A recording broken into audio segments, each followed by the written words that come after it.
श्रीरामचन्द्रं शरणं प्रपद्ये।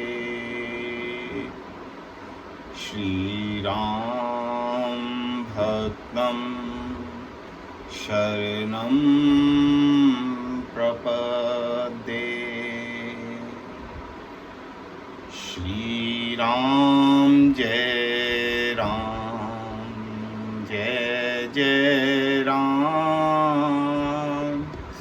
श्रीराम जय राम जय जय राम। श्रीराम जय राम जय जय राम। श्रीराम जय राम जय जय राम। मंगल भवन अमंगल हारी। द्रवहु सुदशरथ अजिर बिहारी। जय जय जय हनुमान गोसाई। कृपा करो गुरु देव की नाई। जो रघुवीर अनुग्रह कीना। तो तुम मोहि दरस हठि दीना। सुनहु विभीषण प्रभु कै रीति। करहि सदा सेवक पर प्रीति। कहूँ कवन मैं परम कुलीना। कपि चंचल सवहि विधिहीना। श्री राम जय राम जय जय राम। श्री राम जय राम जय जय राम। श्री राम जय राम जय जय राम। श्री राम जय राम जय जय राम। जय सिया राम।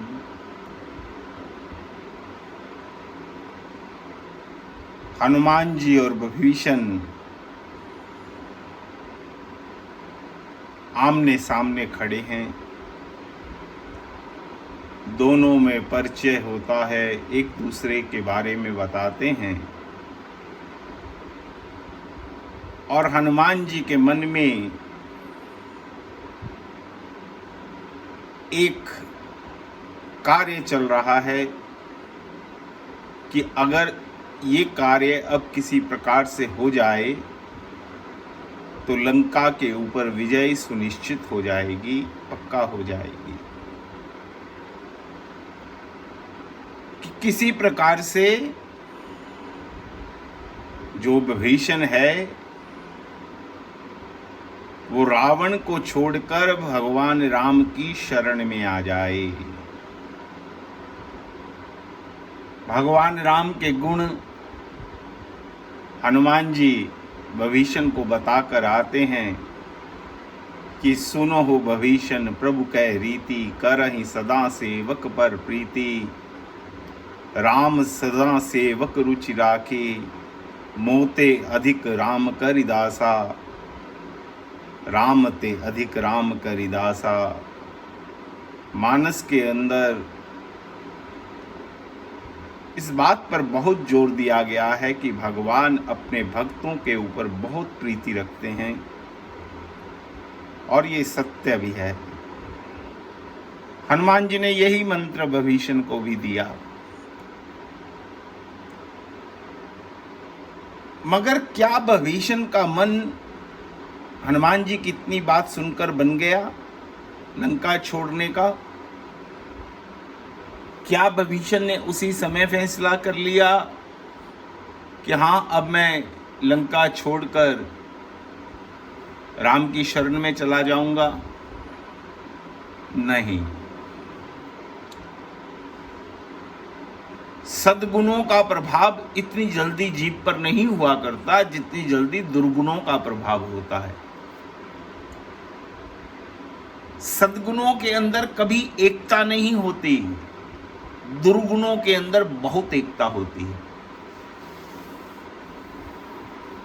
विभीषण और रावण में भी बहुत एकता भी है, क्योंकि विभीषण को कोई तंगी नहीं थी। जो जो विभीषण चाहता था रावण उसको करने देता था। आप बालकांड की शुरुआत में भी अगर पढ़ेंगे, जब रावण ने लंका को जीता है तो रावण ने लंका को जीतकर सभी राक्षसों को उनके मुताबिक जो जैसा था उसको वैसा भवन दे दिया, उसको वैसा ऐशो आराम का सामान दे दिया। रावण अपने सभी लंका के वासियों का, राक्षसों का बहुत ध्यान रखता है, बहुत ध्यान रखता है।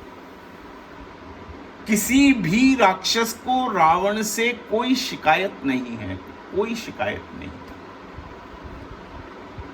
इसी प्रकार विभीषण को भी भगवान राम के प्रति स्नेह तो है।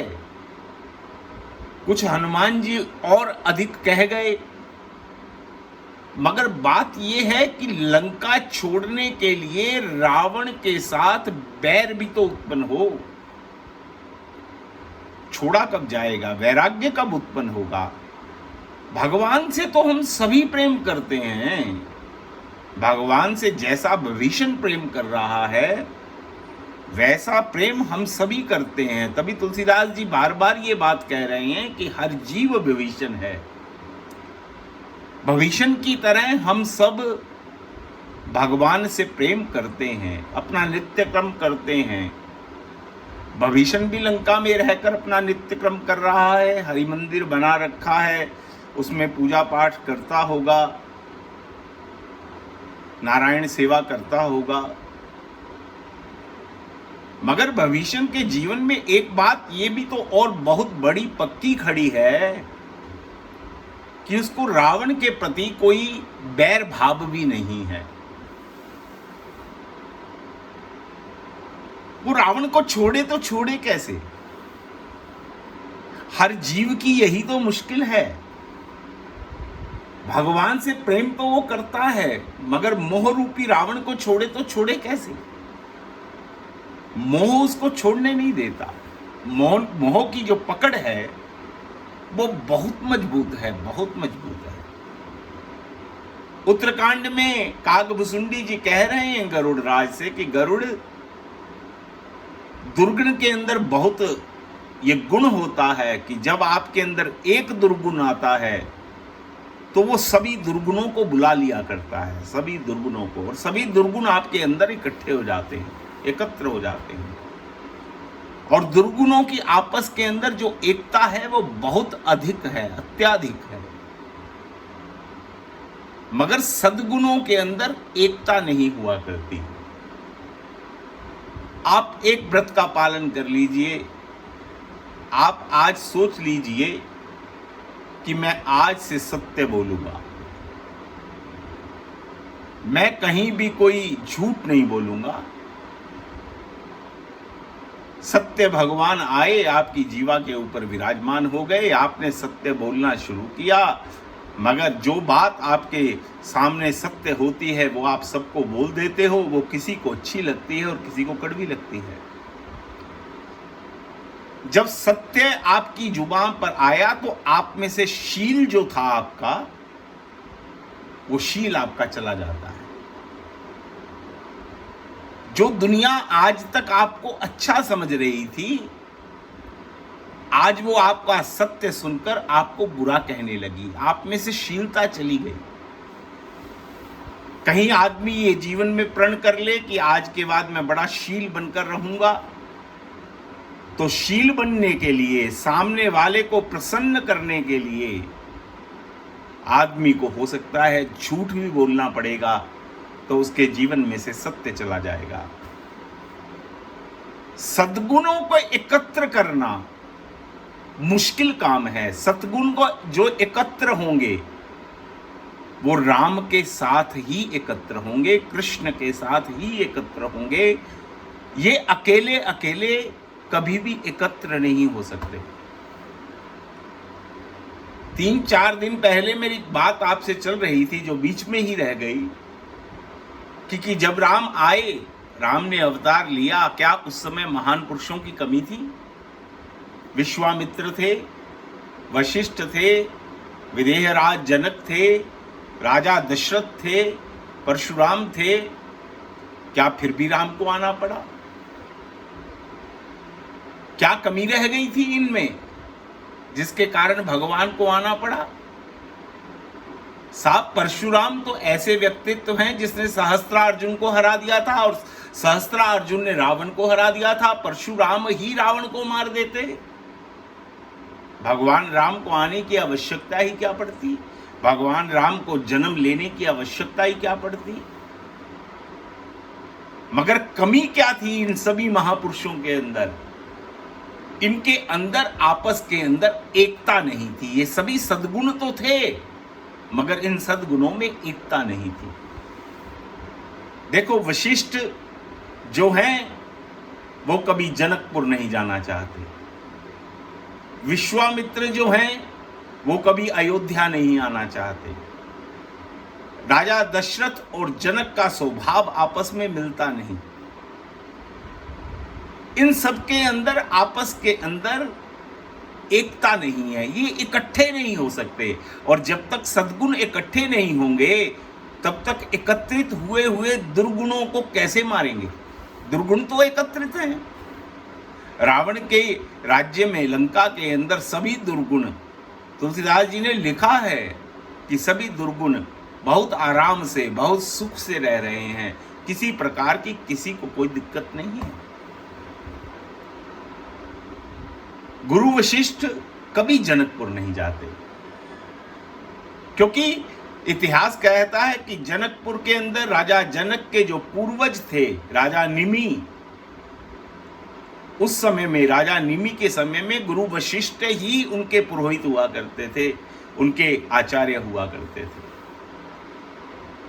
मगर एक बार राजा निमि के मन में आया कि मैं एक यज्ञ करना चाहता हूं। उन्होंने अपने गुरुदेव को बुलाया, वशिष्ठ को बुलाया, और गुरुदेव से कहा कि मैं इस समय के अंदर एक ये यज्ञ करना चाहता हूं।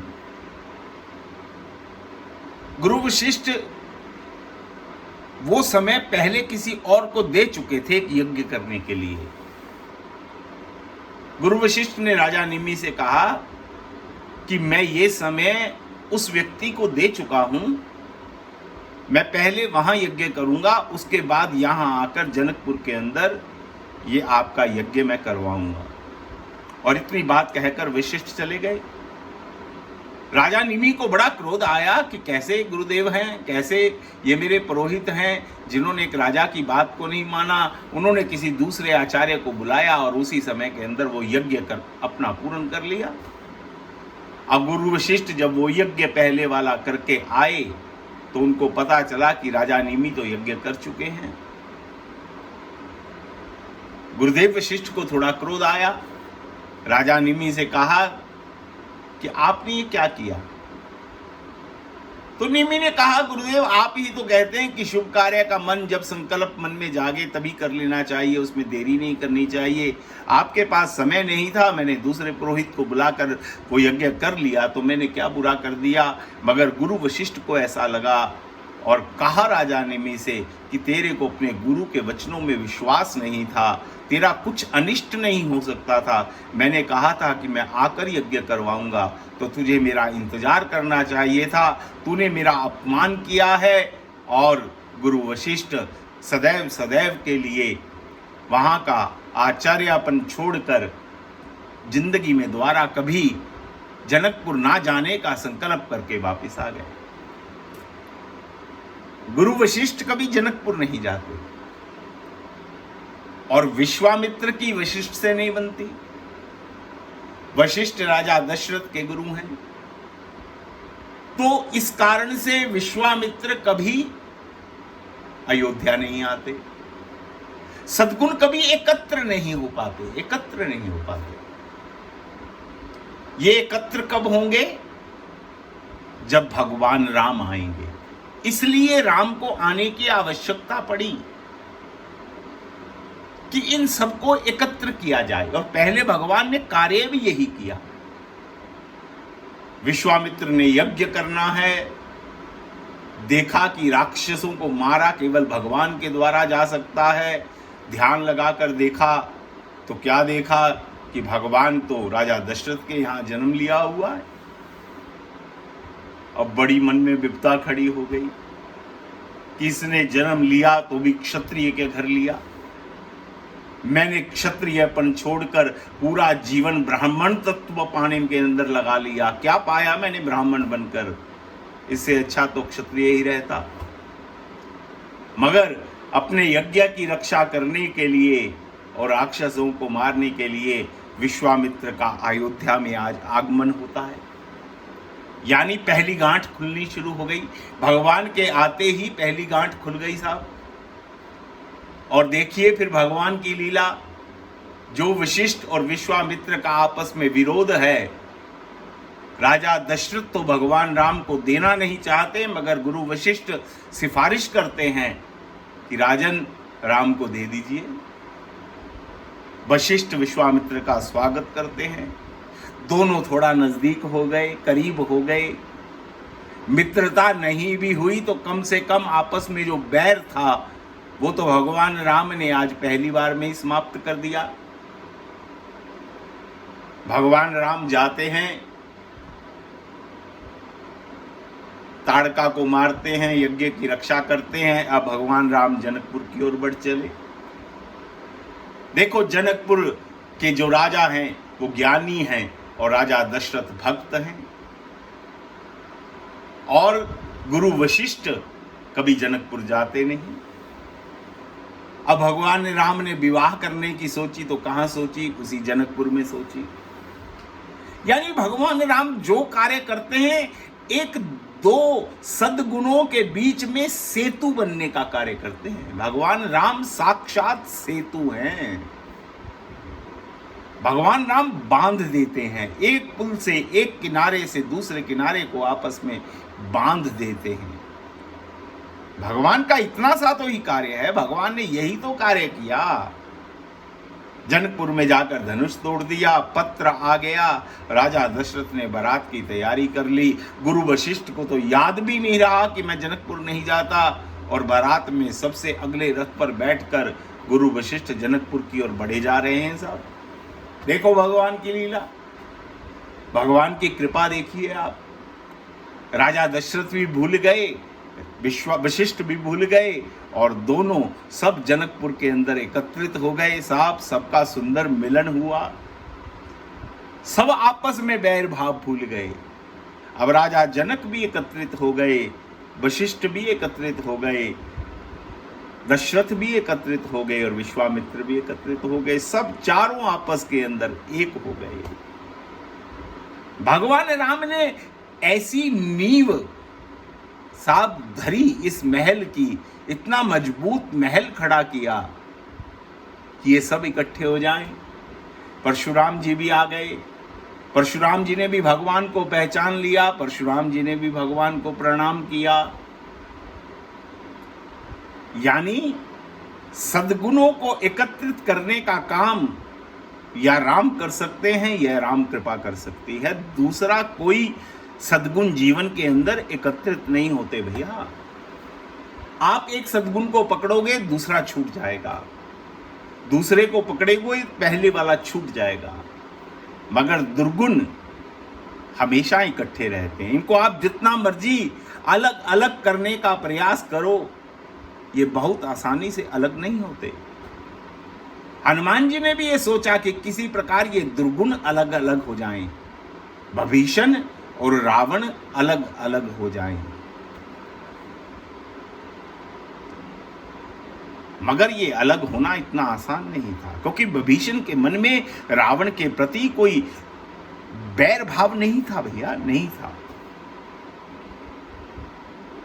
अब क्या हुआ, हनुमान जी को बांधकर रावण की सभा में लाया गया और विभीषण ने ये सलाह दे दी कि दूत को मारना नहीं चाहिए, नीति ये कहती है, शास्त्र ये कहते हैं। दूत को कुछ सजा दीजिए, आप ज्यादा से ज्यादा कुछ सजा दीजिए, मगर मृत्यु दंड देने का शास्त्रों के अंदर विधान नहीं है। ये सलाह विभीषण ने दी और भगवान ने रावण की बुद्धि को फेरा और रावण ने विभीषण की सलाह को मान भी लिया। यहां पर भगवान की कृपा ने भी काम किया है कुछ। जो विभीषण की सलाह देना और रावण का उस सलाह को मानना। रावण जैसा राजनीति पंडित कौन होगा साहब, अगर वो, और एक सफल, एक कुशल राजनीतिज्ञ कौन हो सकता है जो बहुत विचार विमर्श करके कोई फैसला ले। विभीषण ने सलाह दी और रावण ने तुरंत मान ली कि ठीक है, इसकी पूंछ ही में आग लगा दी जाएगी। जब पूंछहीन होकर बानर जाएगा तो जल्दी ही अपने मालिक को साथ लेकर आ जाएगा। तेल बोरी पट बांध पुनी, सारी लंका का साहब तेल खत्म हो गया, वस्त्र खत्म हो गया। रावण की पूंछ बढ़ती जा रही है, हनुमान जी की पूंछ बढ़ती जा रही है। हनुमान जी की पूंछ, हनुमान जी ने ऐसा खेल खेला साहब कि लंका की सारी घी, तेल और वस्त्र समाप्त हो गए और आग लगा दी गई। हनुमान जी ने पूरी लंका को जला दिया और लंका जलने के बाद साहब क्या हुआ, एक विभीषण का घर नहीं जला, पूरी लंका जल गई। एक विभीषण कर ग्रह नहीं, एक ही भवन बचा और वो था विभीषण का। जब ये समाचार सारा रावण तक पहुंचा तो रावण ने अपने मन के अंदर बैठकर कुछ देर जब मंथन किया तो रावण को ऐसा महसूस होने लगा कुछ ही देर में कि जैसे ये बानर और विभीषण मिले हुए थे आपस में। विभीषण ने बानर का साथ दिया है, ऐसा विचार रावण के मन के अंदर घर कर गया। और उस बात को मोहर इस बात से लग गई कि पूरी लंका जल गई, विभीषण का घर क्यों नहीं जला।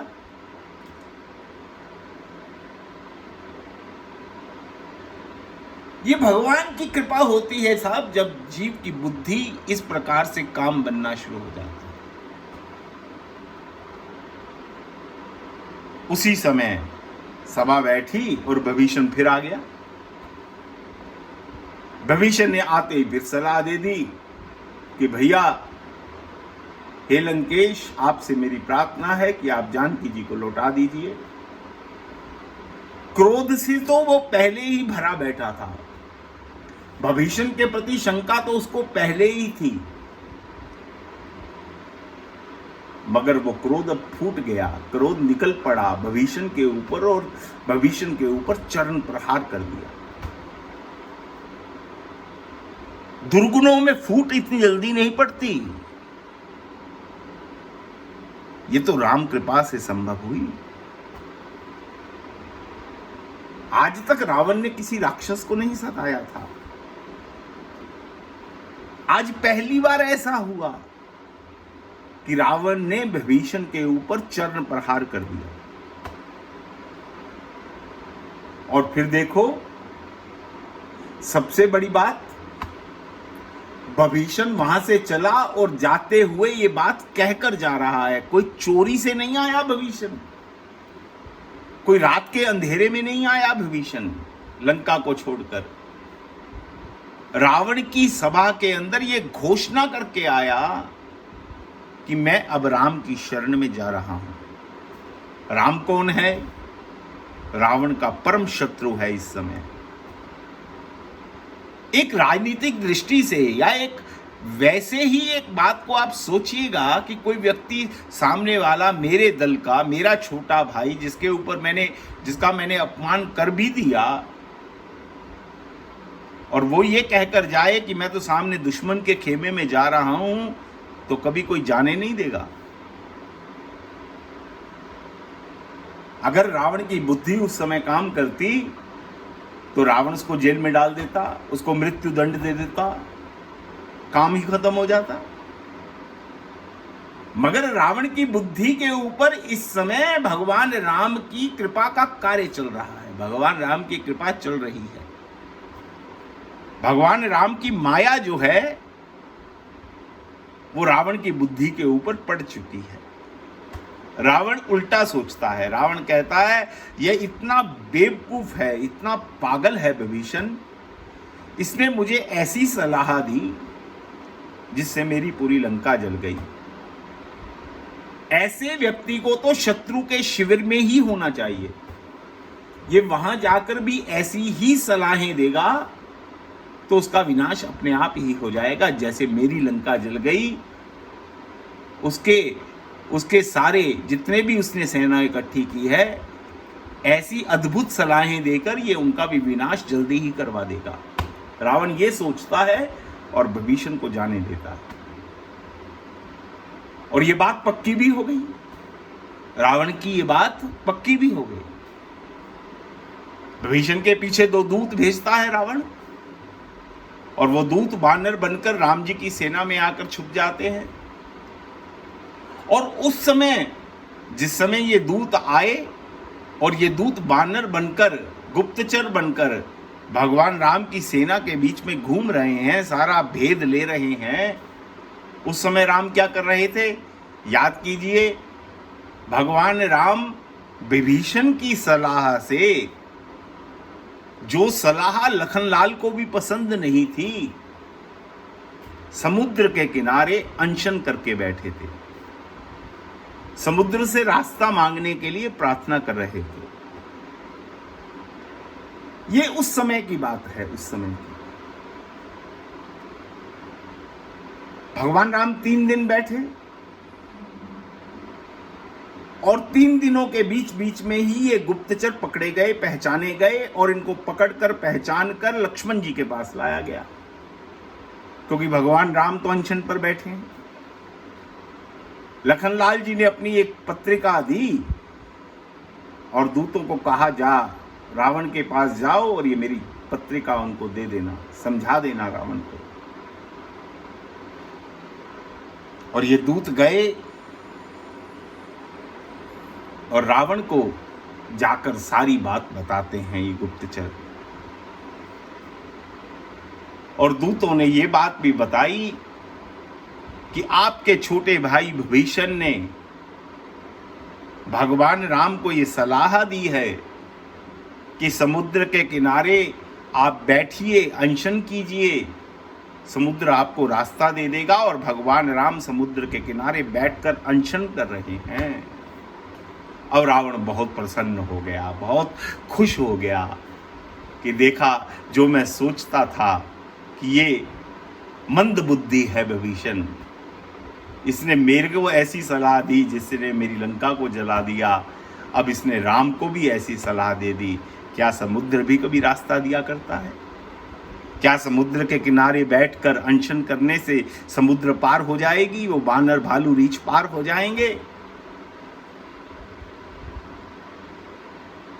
दुर्गुणों को बल मिलता है, बल मिलता है। सद्गुणों को बल जल्दी नहीं मिला करता, दुर्गुणों को बल जल्दी मिलता है। रावण की इस बात को मोहर भी लग गई। मगर भगवान राम का कार्य तो अपना है, भगवान राम की तो सोच अपनी है। उसके बाद सभी जानते हैं, बिनती न मानत जल्द जड़ गए, 3 दिन बीत बोले राम सकोप तप भय बिन होई न प्रीत। भगवान राम की एक भौं टेढ़ी हुई, समुद्र देव प्रकट हुए और समुद्र ने रास्ता बता दिया कि आपकी सेना में 2 शिल्पकार ऐसे हैं, नल और नील, जिनके द्वारा एक बड़े सुंदर सेतु निर्माण का कार्य हो सकता है। और भगवान राम का कार्य ही सेतु निर्माण का है। भगवान राम किसी को तोड़ना तो चाहते ही नहीं, कभी किसी का भगवान राम अशुभ नहीं चाहते, अपने दुश्मन का भी अशुभ नहीं चाहते। बार बार ये चाहते हैं कि किसी प्रकार से रावण का भी शुभ हो जाए, रावण का भी शुभ हो जाए। मगर दुर्गुणों की जो नींव है वो इतनी मजबूत है कि भगवान राम की इस प्रयास का उनके ऊपर कोई असर नहीं होता, असर नहीं होता। समुद्र देव की सलाह ये कि सेतु बनाइए, और भगवान का सबसे पसंदीदा कार्य ही ये है कि सेतु निर्माण करना। भगवान राम कभी गुरु वशिष्ठ और विश्वामित्र के बीच में सेतु निर्माण करते हैं, कभी अयोध्या और जनकपुर के बीच में सेतु निर्माण करते हैं, कभी भगवान राजा दशरथ और राजा जनक के बीच में सेतु निर्माण करते हैं। इसलिए भैया, भगवान को तो सबसे प्रिय कार्य ही एक है कि किसी प्रकार से सेतु बन जाए। और आज भारत और लंका के बीच में भगवान नल नील के द्वारा पत्थरों के ऊपर राम नाम लिखकर एक एक पत्थर को जल में फेंकते हैं। कुछ समुद्र सहाई होता है और कुछ राम नाम की महिमा, कुछ नल नील की शिल्पकारी, ये सब एकत्रित होकर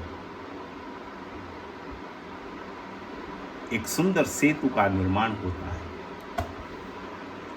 और वो सेतु पूरी सेना को लेकर क्या पार कर दिया उस सेतु ने? नहीं। भगवान राम ने जब सेतु निर्माण हुआ, भगवान राम उसके ऊपर पहले चढ़े, चढ़कर समुद्र की तरफ देखने लगे। 400 कोस का समुद्र है साहब, और समुद्र के अंदर कितने जलचर जीव होंगे। वो सभी जीव भगवान के दर्शन के लिए बाहर आ गए, भगवान राम की तरफ अपलक निहार रहे हैं, भगवान राम की तरफ अपलक देख रहे हैं। जड़ हो गए, सब जड़ हो गए। भगवान राम ने वानरों को इशारा किया कि अब ये खाली सेतु नहीं, पूरे समुद्र के ऊपर सेतु तैयार हो चुका है। वानरों ने सोचा भगवान क्यों मरवाना चाहते हैं। 2-4 वानरों ने हिम्मत करके उन जलचरों के ऊपर से चलना शुरू किया, तो क्या देखा कि ये तो सेतु जैसा ही मजबूत है, ना हिलता है ना झुलता है, क्योंकि भगवान राम का रूप लावण्य इतना ज़्यादा है कि जो जलचर हैं वो तो मुग्ध हुए, साहब देख रहे हैं भगवान को। उनको ये आभास ही नहीं होता कि पूरी वानर सेना, पूरे भालू और रीछ मेरे ऊपर से गुजर गए, उनको इतना आभास ही नहीं हुआ। और अंत में भगवान राम उस सेतु को पार करते हैं। भगवान राम बड़े कुशल राजनीतिज्ञ हैं। भगवान राम सामने वाले के हृदय को रखना जानते हैं। रावण में ये गुण नहीं है साहब, जो राम में गुण है, तभी जाकर राम रावण को मार पाते हैं। अब साहब युद्ध की घोषणा हुई, युद्ध शुरू हो गया, युद्ध प्रारंभ हो गया। रावण अपने सैनिकों को भेजता है, वानर बड़ा भीषण हमला करते हैं, अपने दांतों से चीर देते हैं, नाखूनों से पेट फाड़ देते हैं। साहब बड़ा भयंकर हमला वानरों ने किया। राक्षसों ने साहब युद्ध में से भागने की तैयारी शुरू कर दी, भागने लगे। देखा तो पीछे रावण तलवार लिए खड़ा है। रावण ने कहा, अगर तुम युद्ध में से भागे, क्या आज ये इस दिन के लिए मैं तुमको खिला पिला रहा था, तुमको बड़े सुंदर भवन दे रखे थे, तुम बड़े आराम से जी रहे थे, आज मेरी रक्षा के लिए। मेरी भुजाओं के अंदर इतना बल है, मैं केवल और केवल अपनी भुजाओं से इस युद्ध को जीत सकता हूं, मगर मैं तो तुम्हारे को कुछ यश देना चाहता हूं, इसलिए तुमको आगे किया है। तुम लड़ो, अगर तुम युद्ध से भागोगे तो मेरी तलवार के द्वारा तुम्हारा सिर काट दिया जाएगा। रावण ये कहता है। तो ये जितने दुर्गुण थे, लंका के जो सारे राक्षस थे, आज इनके मन के अंदर एक बीज अंकुरित हो गया कि ये कैसा राजा है। ये क्या हमको आज मरवाने के लिए इतने दिन से खिला पिला रहा था? इतने दिन से ये सुंदर भवन जो दे रखा था, वो इस कारण से दे रखा था कि हमको आज मरवा देगा ये। और उधर जब बानरों के ऊपर कभी कोई भयानक हमला होता है, राक्षस जब भारी पड़ते हैं बानरों के ऊपर, तो बानर भी रोते, चिल्लाते, भागते हैं। उस समय भगवान राम उन बानरों से कुछ नहीं कहते। भगवान राम लक्ष्मण को बुलाते हैं, हनुमान को बुलाते हैं, जामवंत को बुलाते हैं और उनको कहते हैं कि हमारे बानर, हमारी सेना लड़ते लड़ते थक गई है, कोई बात नहीं, इनको थोड़ी देर विश्राम करने दो, मैं अब आगे बढ़कर युद्ध करूंगा, आगे बढ़कर युद्ध करूंगा। तो राम की ये बात सुनकर सब बानरों का मनोबल बहुत बढ़ जाता है, बहुत बढ़ जाता है कि देखो हमारे प्रभु हमारी कितनी चिंता करते हैं, कितनी चिंता करते हैं। और कभी कभी ऐसा होता कि बानरों और राक्षसों का युद्ध बराबर ताकत से लड़ा जाता, बराबर ताकत से लड़ा जाता। भगवान राम देखते बैठे बैठे कि राक्षस और बानर एक ही बल से, एक ही ताकत से बराबर युद्ध लड़ रहे हैं और दोनों तरफ के, उधर राक्षस और इधर बानर, दोनों थक चुके हैं। उस समय भगवान राम बीच में जाते और रावण को आवाज लगाते कि हे लंकेश, बाहर निकल, तेरी तरफ के सैनिक और मेरी तरफ के बानर इस समय थक चुके हैं, इनको थोड़ी देर विश्राम करने दे, आ तू और मैं थोड़ी देर युद्ध करते हैं।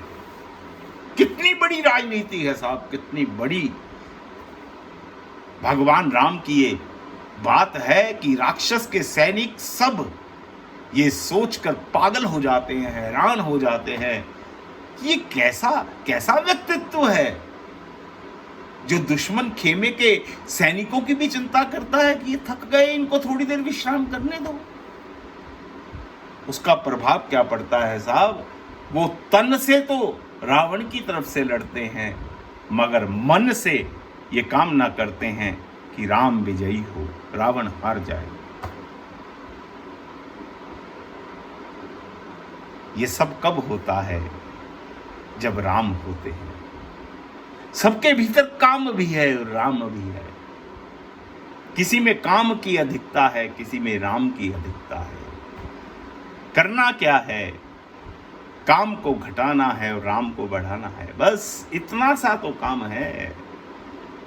दुर्गुणों को कम करना है, दुर्गुणों को एकत्रित नहीं होने देना और सद्गुणों के बीच में सेतु बनाना है, सेतु बनाना है। कहां रावण तो ये कहता है कि भी ये युद्ध मैं अकेला जीत सकता हूं, तुमको तो मैं अवसर दे रहा हूं सेवा करने का। और इधर भगवान राम अपने बानरों से कहते हैं युद्ध जीतने के बाद कि मैंने तो जो युद्ध जीता है अपने बानर भालुओं के कारण जीता है, मेरा तो कोई उसमें कोई रोल ही नहीं। बानर शर्मिंदा हो गए, भगवान से कहने लगे प्रभु ऐसा क्यों कहते हैं आप कि हमारे कारण से आप युद्ध जीत गए, हमारे कारण से रावण कुंभकर्ण मर गए।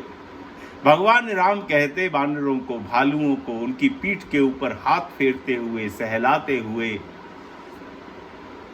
कि देखो मैं सत्य कहता हूं, रावण और कुंभकर्ण तुम्हारे कारण ही मरे हैं, मगर तुम्हारा हृदय इतना बड़ा है कि तुमने यश मुझे दिलवा दिया। मारा तो तुमने ही है, तुम रावण, कुंभकर्ण, मेघनाथ आदि से युद्ध कर करके इतना उनको थका देते थे, जब उनमें कुछ बचता ना था, उनके प्राण अंत स्थिति में पहुंचने वाले होते थे, तो तुम पीछे हट जाते थे और मुझे आगे कर देते थे। उस समय मैं एक बाण से रावण को, कुंभकर्ण को, मेघनाथ को मार देता था, तो वो यश मुझे प्राप्त हो जाता है। मगर मैं भीतर की बात जानता हूँ कि थकाया तो आपने था, उनको घायल तो आपने किया था, मैंने तो केवल अंत का काम किया है, और आपने सारे के सारा यश मुझे देना चाहते हो। मगर ये सत्य है कि रावण, कुंभकर्ण और मेघनाथ आदि जो मरे हैं, वो बानर और भालू और रीछ और मेरी सेना के कारण ही मरे हैं, उसमें मेरा कहीं कोई रोल नहीं है। ये राम का स्वभाव है साहब। ऐसे स्वभाव को भीतर बढ़ाना है, ऐसे स्वभाव को, रावण वाले स्वभाव को कम करना है, रावण वाले अहंकार को कम करना है। जब कम नहीं होता साहब, एक दुर्गुण अगर अंदर बैठ गया तो सभी दुर्गुण इकट्ठे हो जाएंगे। मैं बार बार आपको इस बात, शास्त्रों के हवाले से ये बात कह रहा हूं। नारद ने काम पर विजय प्राप्त की, काम जाते जाते नारद के अंदर एक बीज बोकर चला गया। काम ने नारद को प्रणाम किया कि त्रिलोकी में आपके जैसा आज कौन,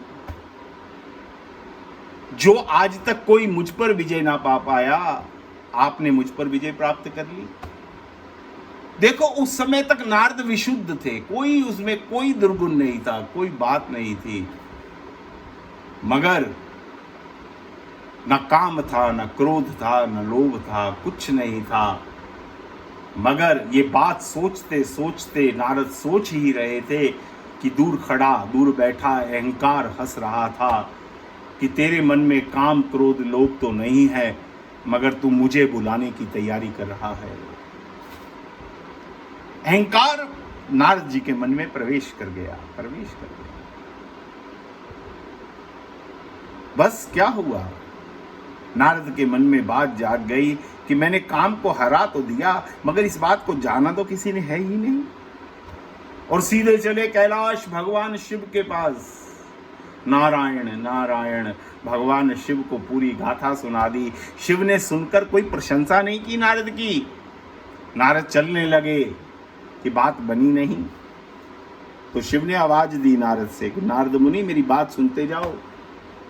जो गाथा आपने मुझे सुनाई है, ये किसी और को मत सुनाना।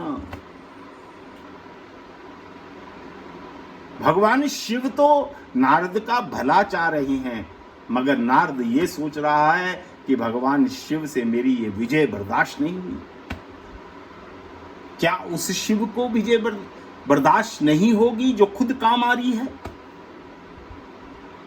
जो खुद तुम त्रिभुवन गुरु वेद प्रकाश है, उस शिव को। मगर नारद के मन में क्योंकि अहंकार बैठा है, जब वो बैठा है तो वो बाकी दुर्गुणों को बुलाएगा। साहब नारायण के पास चला गया, नारायण से अपनी प्रशंसा करने लगा। उसके बाद क्या हुआ आप सभी जानते हो साहब। क्या भगवान ने रचना की, सुंदर नगरी खड़ी कर दी, विश्व मोहिनी का साहब स्वयंवर रच दिया। साहब रावण को भगवान राम से नारद सुंदर रूप मांगता है, भगवान बानर का रूप देते हैं। काम भी आ गया, क्रोध भी आ गया, लोभ भी आ गया। काम कितना आ गया कि मेरे साथ ही स्वयंवर हो जाए। क्रोध कितना आ गया साहब, नारायण को श्राप दे डाला। इसलिए एक दुर्गुण आया तो कितने दुर्गुण एकत्रित कर लिए। बचना भैया, बचना है हम सबको। किसी एक दुर्गुण को भी भीतर घुसने नहीं देना, स्थान नहीं देना, बैठने नहीं देना उसको। सद्गुण तो बहुत मुश्किल से एकत्रित होंगे, सद्गुण तो केवल और केवल राम कृपा से एकत्रित होंगे, मगर दुर्गुण तो साहब बिना बुलाए आने को तैयार बैठे हैं। यही चिंता हनुमान की थी कि किसी प्रकार इस दुर्गुणों में फूट पड़ जाए और भगवान हनुमान भविष्य को ये मंत्र देकर साहब ऐसी फूट डालकर आए दुर्गुणों के अंदर कि एक क्षण के लिए भी विभीषण रुका नहीं और आकाश मार्ग से भगवान राम का गुणगान करता हुआ जिन पायन के पादुकुनी भरत रहे मन लाए ते पद आज बिलो कहूँ इन नैनन अभिजाए सदैव सदैव के लिए भगवान राम की शरण में आ गया। और जो जीव भगवान की शरण में आ जाता है भगवान उसको अपना लिया करते हैं, कभी उसको छोड़ते नहीं। इसलिए प्रयास कीजिएगा आज से कि किसी दुर्गुण को मन में स्थान नहीं देना, दुर्गुण को भगाने का प्रयास करना है और सद्गुणों को भगवान की कृपा के साथ साथ मांगते हुए उनको भीतर एकत्रित करने का हम सब अगर प्रयास करें तो राम कृपा अवश्य होगी। खूब स्वस्थ रहिएगा, खूब प्रसन्न रहिएगा। अच्छे दिन आने ही वाले हैं, आएंगे, अवश्य आएंगे। इसलिए भैया भगवान के चरणों में मेरी यही कामना। आप सभी को मेरी जय सिया राम, जय सिया राम।